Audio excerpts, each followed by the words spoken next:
Assalamualaikum warahmatullahi wabarakatuh. Kali ini kita akan Waalaikumsalam mempresentasikan warahmatullahi wabarakatuh. eh, modul sertifikasi manajemen risiko level 1, yaitu risiko operasional.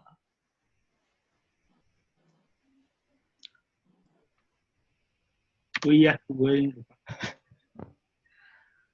Risiko operasional dapat menimbulkan kerugian keuangan secara langsung maupun tidak langsung, serta kerugian potensial berupa kehilangan kesempatan untuk memperoleh keuntungan. Rasio operasional juga dapat menimbulkan kerugian yang tidak dapat atau sulit dihitung dengan uang, seperti nama baik atau reputasi bank menjadi rusak. Dampak kerugian non-keuangan terkait dengan reputasi pada akhirnya dapat berakibat pada kerugian keuangan. Contohnya itu reputasi bank yang rusak bisa mengakibatkan para nasabah menyimpan maupun peminjam pindah ke bank lain. Jadi kepercayaannya hilang. Kerugian yang timbul akibat risiko operasional dan sudah diperkirakan akan dibebankan dalam pricing aset. Sedangkan yang belum diperkirakan harus diantisipasi dengan modal.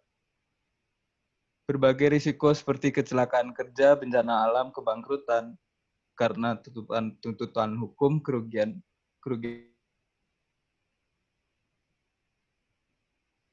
dan ketidakcukupan ketentuan kerja merupakan contoh dari risiko yang melekat pada aktivitas yang dilakukan manusia sejak lama.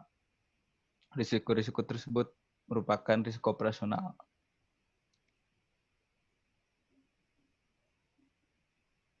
Pengelolaan risiko operasional yang dilakukan secara proaktif dan memadai dapat dimanfaatkan untuk memitigasi risiko operasional tertentu. Dibandingkan risiko lainnya, seperti risiko kredit dan pasar, pemahaman risiko operasional masih relatif baru.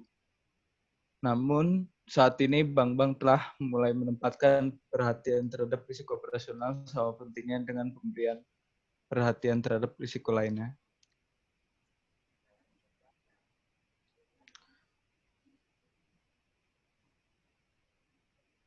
Perhatian terhadap risiko operasional sama pentingnya dengan risiko kredit dan pasar.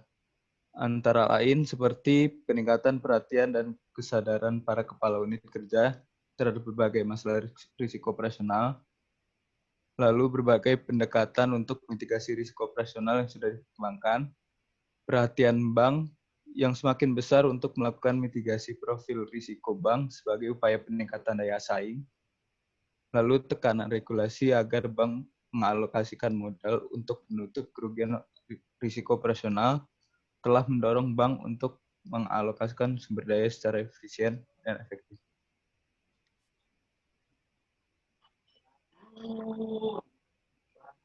Alasan relevan bank menerapkan manajemen risiko yang lebih komprehensif antara lain, bank itu dituntut menerapkan manajemen risiko operasional yang lebih sensitif terhadap risiko. Dengan demikian, bank mampu mendeteksi berbagai risiko operasional yang berpotensi menimbulkan kerugian. Regulator menuntut bank mengelola risiko operasional dari waktu ke waktu secara proaktif. Para pemegang saham, bank berekspektasi agar bank mampu meningkatkan nilai secara berkesinambungan. Untuk itu, bank dituntut mampu mengelola risiko operasional dengan baik.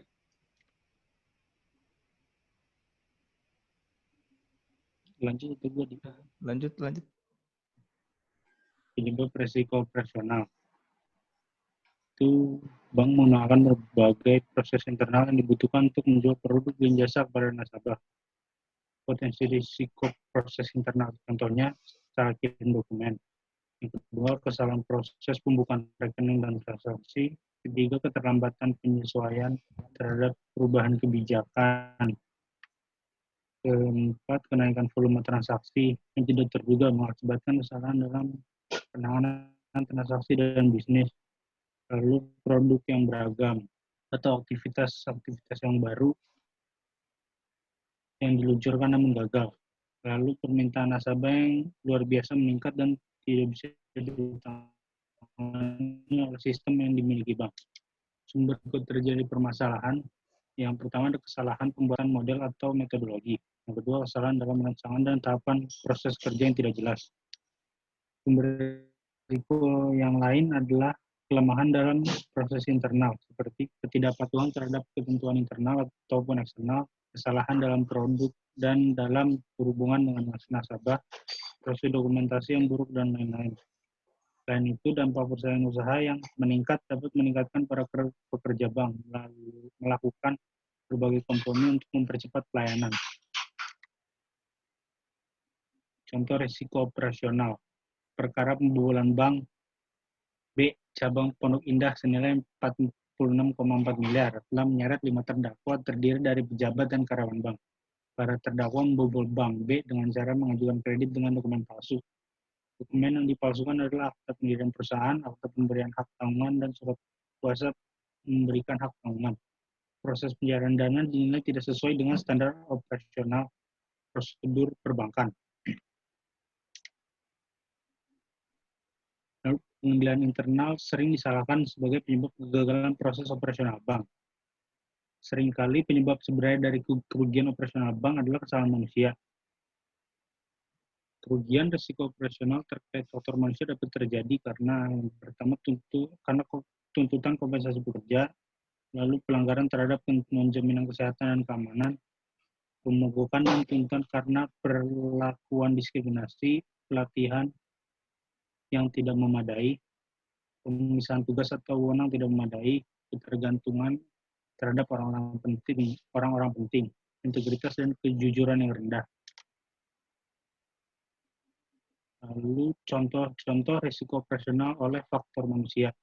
Kesalahan manusia seperti kesalahan melaksanakan transaksi dan prosedur, penyelewengan pekerja seperti fraud dan trading yang tidak sah atau di luar kewenangan. Hal-hal lainnya yang terkait dengan pekerja seperti perselisihan ketenagakerjaan, kekurangan pekerja, perekrutan pekerja, dan pemutusan hubungan kerja, kecelakaan kerja, dan lain-lain. Contoh sumber risiko operasional terkait penggunaan teknologi informasi. Yang pertama ada permasalahan hardware, yang kedua permasalahan pengamanan atau security, yang ketiga permasalahan software, yang keempat kegagalan sistem dan pemeliharaan sistem, yang terakhir permasalahan telekomunikasi.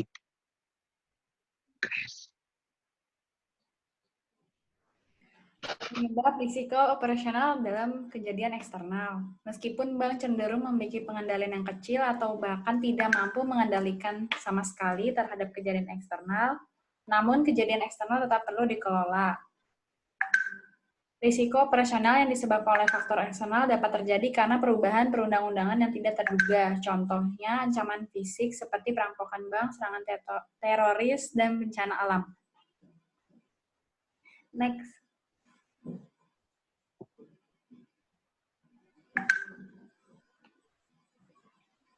Contohnya efek serangan teroris pada tanggal 11 September 2001 yang menimpa Bank of New York. Kejadian eksternal lainnya yang menyebarkan risiko operasional dengan dampak luar biasa, yaitu tsunami Aceh pada tanggal 26 Desember 2004 dan gempa bumi di daerah Yogyakarta, khususnya di Bantul dan sekitarnya pada tanggal 27 Mei 2006.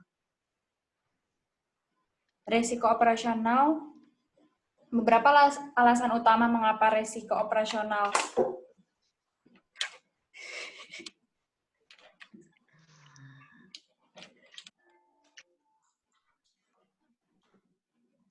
menjadi perhatian bank adalah penerapan program outsourcing, deregulasi, dan globalisasi regulasi, merger dan akuisisi, e-commerce, berbagai inovasi teknologi, dan serangan teroris.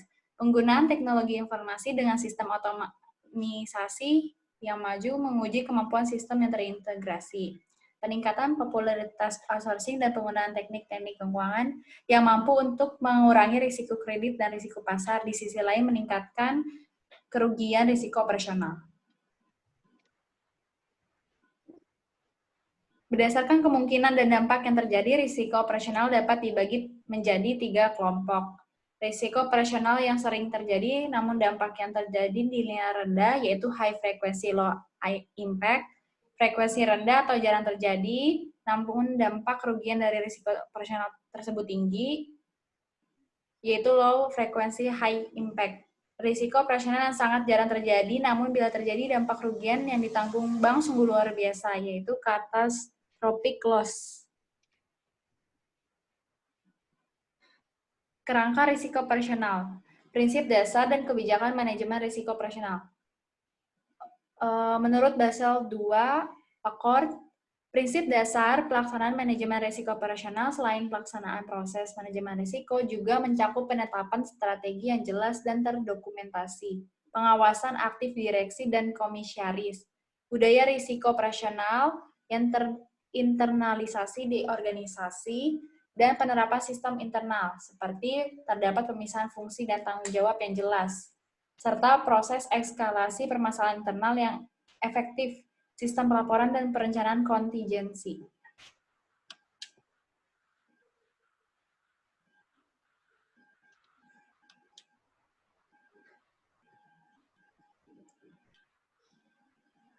Kebijakan manajemen risiko operasional.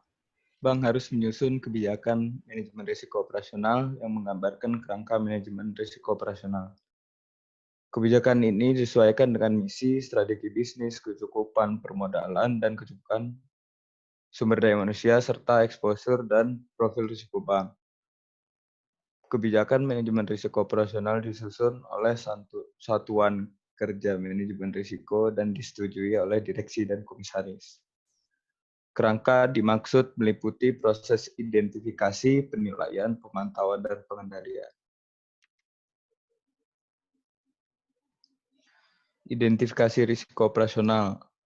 Identifikasi dilakukan untuk setiap produk, aktivitas, proses, dan sistem yang ada dan akan digunakan bank. Identifikasi dimulai dari memahami bagaimana proses bisnis dilakukan. Manajemen dan pengendalian proses operasional yang tepat di setiap proses utama akan dapat mengendalikan dan mengurangi terjadinya risiko operasional.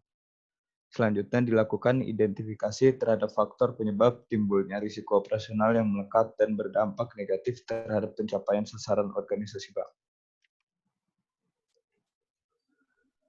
Hasil identifikasi tersebut selanjutnya dapat digunakan untuk memperbaiki kualitas alur kerja, mengurangi kerugian karena kegagalan proses, mengubah budaya kerja, menyediakan sistem peringatan dini terhadap gangguan suatu sistem. Hal utama dalam melakukan identifikasi risiko, yang pertama ada kejadian, lalu terdapat penyebab timbulnya kejadian, lalu terdapat dampak atau impact kerugian baik keuangan maupun non-keuangan, lalu dapat diprediksi kejadian di kemudian hari.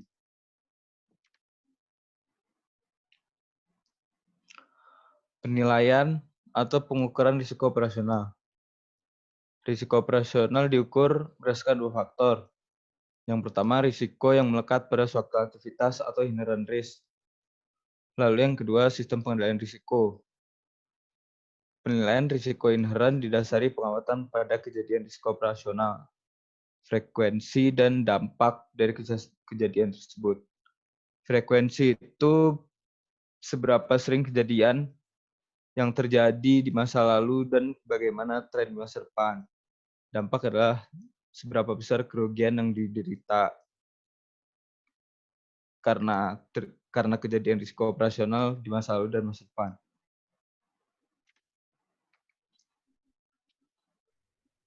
Klarifikasi kejadian risiko operasional itu dibagi jadi kayak gini, high frequency sama low frequency atau high impact sama high frequency low impact. Pelaksanaan sistem pengendalian risiko yang memadai akan mempengaruhi tingkat risiko yang melekat, sehingga nilai risiko residual yang minimal. Bank mengumpulkan data kerugian operasional untuk mengukur, menilai, dan menghitung kebutuhan modal untuk penutup risiko operasional. Proses manajemen risiko operasional itu ada pemantauan risiko. Bank harus melakukan pemantauan berkelanjutan terhadap seluruh exposure risiko operasional serta kerugian yang ditimbulkan oleh aktivitas fungsional. dengan cara menerapkan sistem pengendalian internal. Satuan Kerja Manajemen Risiko harus menyusun laporan mengenai kerugian risiko operasional dan menyampaikan laporan tersebut kepada Komite Manajemen Risiko dan Direksi. Pengendalian risiko operasional dicantumkan dalam kebijakan manajemen risiko operasional. Pengendalian yang dapat dilakukan itu ada 4, ada yang high frequency low impact, ada yang high frequency high impact,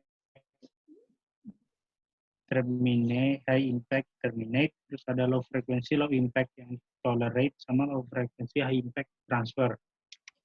Pengendalian yang pertama itu ada tolerate. Beberapa risiko operasional secara proses tidak dimungkinkan untuk intervensi berupa pencegahan atau perbaikan situasi. Potensi risiko tetap harus diambil untuk memanfaatkan kesempatan bisnis. Risk acceptance tidak merupakan strategi do nothing. Pengendalian yang ketat harus dijalankan apabila risk acceptance akan diterapkan. Contoh, bank menempatkan server sistem informasi di basement dengan alasan efisiensi keuangan. Maka risiko banjir atau overheating tidak dapat dihindari. Dalam hal ini, maka pengendalian terhadap suhu ruangan dan kemungkinan terjadinya banjir harus dilaksanakan dengan ketat. Lalu ada terminate atau risk avoidance. Risk avoidance dilakukan untuk mencegah organisasi bank mengalami suatu risiko operasional yang tidak dapat diterima. Tindakan ini tentu saja dapat mengurangi tingkat aktivitas bisnis atau malah menghentikan bisnis sama sekali.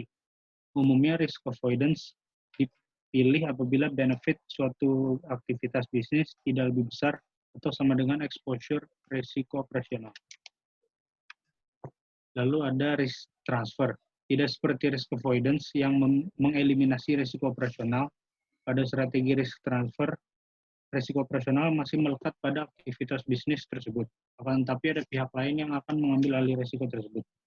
Bank biasa menggunakan asuransi dan perusahaan jasa outsourcing dalam melaksanakan risk transfer. Lalu ada threat risk. Operational risk mitigation dapat memperkecil kerugian yang dipicu oleh external disaster maupun kejadian di internal bank.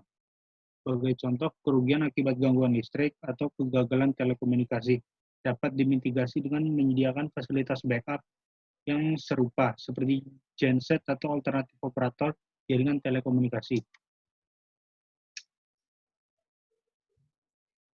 Lanjut, Grace. RSCA atau Risk and Control Self-Assessment. RCSA adalah alat manajemen risiko operasional untuk mengidentifikasi dan mengukur risiko operasional yang bersifat kualitatif dan prediktif dengan menggunakan dimensi dampak dan kemungkinan kejadian.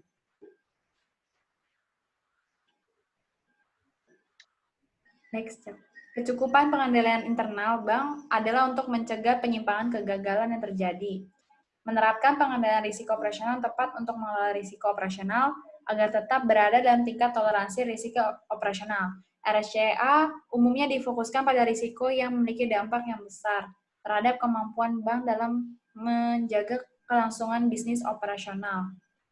Dilihat dari alur kerja dan fokus risiko, pendekatan RCSA terdiri dari pendekatan bottom up dan pendekatan top down. KRI, Key Risk Indicator. KRI adalah perangkat yang lazim digunakan untuk mengidentifikasi dan menganalisis risiko sejak dini.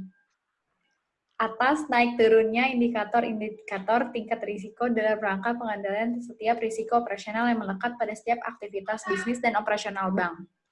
Bank yang menerapkan KRI akan mendapatkan manfaat antara lain dapat memantau dan memprediksi exposure risiko operasional, mengidentifikasi perubahan profil risiko operasional dan memberikan masukan pertimbangan kepada internal audit dalam menyusun laporan audit. Perencanaan audit. Untuk mengefektifkan pengelolaan KRI, bank harus memantau dan mencatat data KRI baik secara harian, mingguan, bulanan, tribulan, semesteran, atau bahkan tahunan. Hasil pemantauan KRI juga harus dilaporkan kepada pihak-pihak yang berkepentingan. Minimal hasil pencatatan atas pemantauan KRI disampaikan kepada kepala unit bisnis yang membawahi. LED, Loss Event Database. Dalam rangka pengelolaan risiko operasional, database kerugian risiko operasional merupakan hal penting. LED adalah alat manajemen risiko operasional untuk mencatat kejadian yang telah terjadi dalam operasional bank. Tanpa database kerugian, bank akan mengalami kesulitan dalam proses penyusunan model. Pengukuran kerugian risiko operasional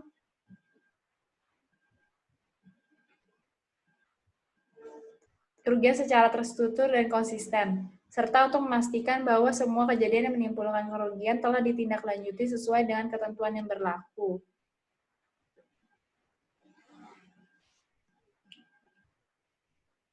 Adi. Next. Slide-nya belum keganti. Ini. Hubungan antara RCSA, KRI, dan LED. RCSA merupakan suatu alat atau perangkat yang digunakan dalam manajemen risiko untuk melihat kondisi risiko yang akan dihadapi bank di masa yang akan datang. KRI itu memberikan indikator terhadap risiko utama dalam RCSA. Lalu LED adalah alat perangkat manajemen risiko operasional yang digunakan untuk mencatat atau mengelola data kejadian atau insiden yang telah terjadi atau backward looking dalam operasional bank. LED digunakan sebagai salah satu pertimbangan dalam pengisian atau penilaian risiko serta validasi keakuratan dan kebenaran RCSA. Pergerakan kecenderungan KRI yang tidak sejalan dengan LED mengindikasikan bahwa batasan nilai wajar atau normal KRI yang digunakan kurang tepat untuk menunjukkan tingkat risiko atau efektivitas pengendalian.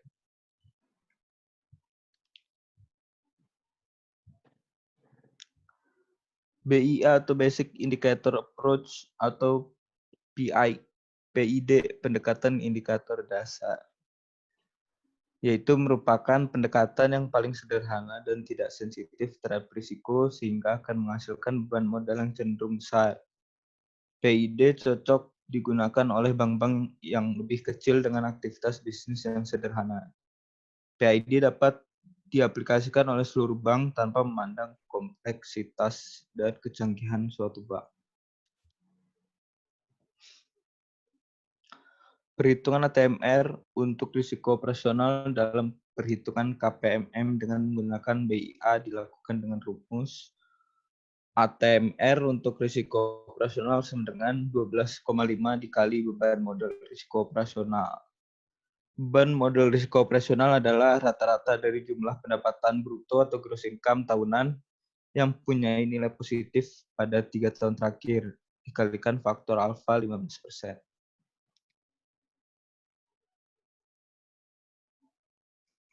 Perhitungan beban modal operasional dengan rumus sebagai berikut. KPID sama dengan sigma GI 1 N kali alfa per N. GI itu gross income, N itu jumlah tahun yang dimiliki gross income positif, alfanya itu 15%, KPID itu beban modal risiko operasional menggunakan BIA. Pendapatan kotor atau gross income adalah pendapatan bunga bersih, yaitu pendapatan bunga dikurang beban bunga ditambah pendapatan non-bunga bersih. Lanjut. Pendapatan non-bunga adalah pendapatan dividen, keuntungan transaksi spot dan derivatif, peningkatan nilai wajar kredit yang diberikan, peningkatan nilai wajar aktiva keuangan lainnya, keuntungan dari penjualan surat berharga dalam trading book, dan sebagainya.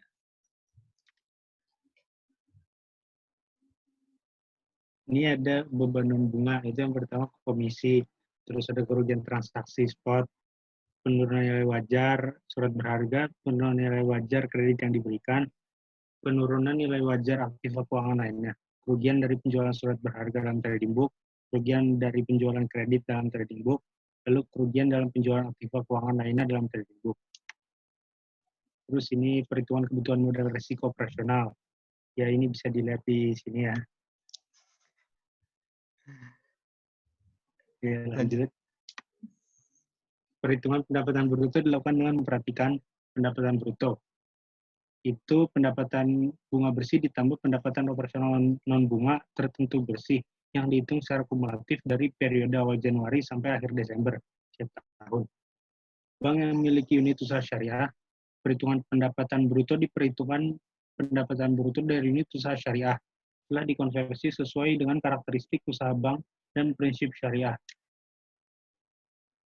Apabila berdasarkan hasil laporan keuangan yang telah diaudit oleh KAP terdapat koreksi atas besaran pendapatan bruto, maka bank harus melakukan koreksi atas perhitungan ATMR untuk risiko operasional pada bulan berikutnya setelah laporan KAP kepada bank. Apabila selama 3 tahun terakhir terdapat 1 atau 2 tahun bank mengalami pendapatan bruto negatif, maka perhitungan rata-rata pendapatan bruto tahunan bank harus mengeluarkan nilai pendapatan bruto negatif tersebut dari pembilang dan penyebut. Apabila 3 tahun terakhir pendapatan bruto negatif, maka untuk perhitungan rata-rata pendapatan bruto tahunan menggunakan pendapatan bruto tahunan terakhir yang positif. Bank baru berdiri atau hasil merger atau konsolidasi diberikan kelonggaran dengan tidak diwajibkan untuk menghitung ATMR untuk risiko operasional sampai dengan akhir bulan Desember.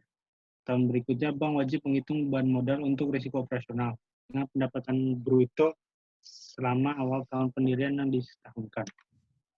Nah, ini bisa dilihat ya, perhitungan kebutuhan modal risiko. Ini contohnya bisa dilihat di sini. Terus ini ada contoh lagi, contoh yang kedua bisa dilihat lagi.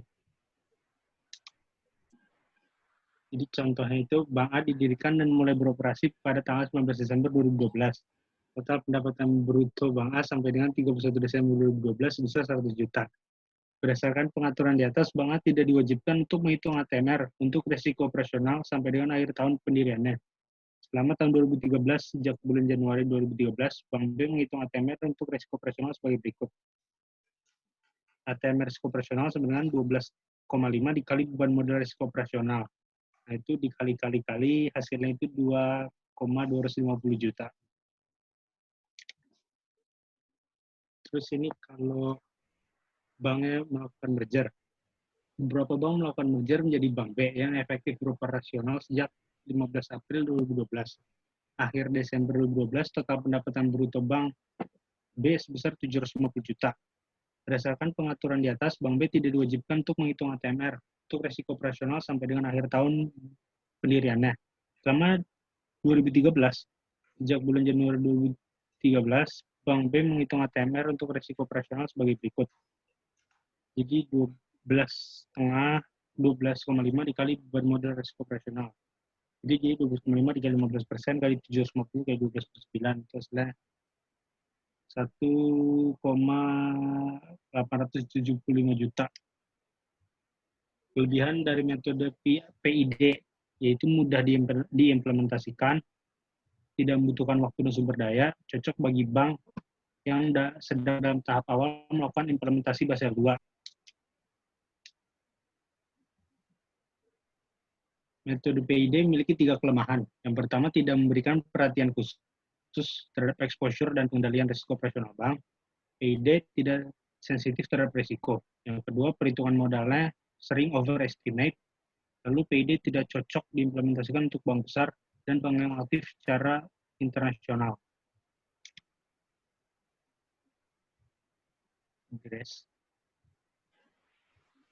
Standardized approach atau pendekatan standar. Pendekatan PSA memberikan hasil yang lebih rinci daripada PID. Regulator menentukan 8 standar lini bisnis. Kebutuhan modal minimum harus dihitung berdasarkan suatu persentase tetap dari gross income setiap lini bisnis. Persentase tersebut ditentukan berbeda bagi lini bisnis tergantung dari exposure risiko operasional. Basel Committee menyebut persentase setiap lini bisnis sebagai faktor beta. Dalam metode Advanced Measurement Approach atau AMA, bank diberi kesempatan untuk menggunakan hasil dari sistem pengukuran risiko operasional yang dimiliki, namun tergantung pada standar kualitatif dan kuantitatif yang ditetapkan oleh regulator.